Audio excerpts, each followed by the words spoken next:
Actually ನಾನು ಇಷ್ಟೊಂದು ಚೆನ್ನಾಗಿ ಈ ಸ್ವೀಟನ್ನು ಮಾಡ್ತೀನಿ ಅಂತ ನನಗೆ ನನ್ನ ಮೇಲೆ ನಂಬಿಕೆ ಇರಲಿಲ್ಲ. ಒಂದು ಸರಿ ಮಾಡ್ಕೊಂಡು ತಿಂದು ನೋಡಿ, ಪದೇ ಪದೇ ನೀವೇನೇ ಮಾಡ್ಕೊಂಡು ತಿಂತೀರಾ, ಅಷ್ಟು ಅಡಿಕ್ಟಿವ್ ಆಗಿದೆ ಟೇಸ್ಟ್ ಮಾತ್ರ. ಲಾಸ್ಟ್ ವಿಡಿಯೋ ರೀತಿ ಹಿಟ್ಟನ್ನು ಕಲಸಿ ರೆಡಿ ಮಾಡ್ಕೊಂಡಿದ್ದೀನಿ. ಒಂದು ಮಿಕ್ಸಿ ಜಾರ್ಗೆ ಫ್ರೆಶ್ ಕೋಕೋನಟ್ ಮತ್ತು ಸೋಕ್ ಮಾಡಿರೋ ಬಾದಾಮ್ ಗೋಡಂಬಿ ಮತ್ತು ಒಂದು ಏಲಕ್ಕಿನ ಹಾಕಿ ಸ್ಮೂತ್ ಪೇಸ್ಟನ್ನು ಮಾಡ್ಕೊಂಡಿದ್ದೀನಿ. ಕುದೀತಾ ಇರೋ ಹಾಲಿಗೆ ಮಿಕ್ಸಿ ಜಾರಲ್ಲಿ ರುಬ್ಕೊಂಡಿರೋ ಪೇಸ್ಟ್ನ ಹಾಕಿ ನೀಟಾಗಿ ಬಾಯ್ಲ್ ಆಗೋದಕ್ಕೆ ಇಟ್ಟಿದ್ದೀನಿ.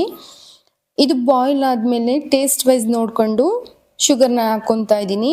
ಚೆನ್ನಾಗಿ ಕುದಿಬೇಕು. ಲಾಸ್ಟಾಗಿ 1 2 ಸ್ಪೂನಷ್ಟು ಬಾದಾಮ್ ಪೌಡ್ರನ್ನ ಹಾಕಿ ಮತ್ತೆ ಚೆನ್ನಾಗಿ ಕುದಿಸ್ತಾ ಇದ್ದೀನಿ.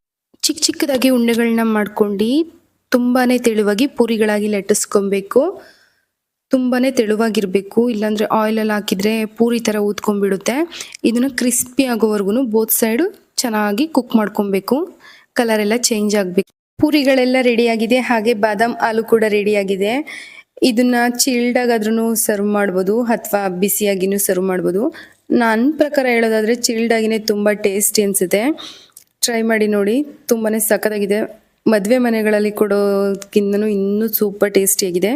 ಡೆಫಿನೆಟ್ಲಿ ಟ್ರೈ ಮಾಡಿ. ಫಾರ್ ಮೋರ್ ಇಂಟ್ರೆಸ್ಟಿಂಗ್ ವಿಡಿಯೋಸ್ ನನ್ನ ಅಕೌಂಟ್ನ ಫಾಲೋ ಮಾಡ್ಕೊಳ್ಳಿ.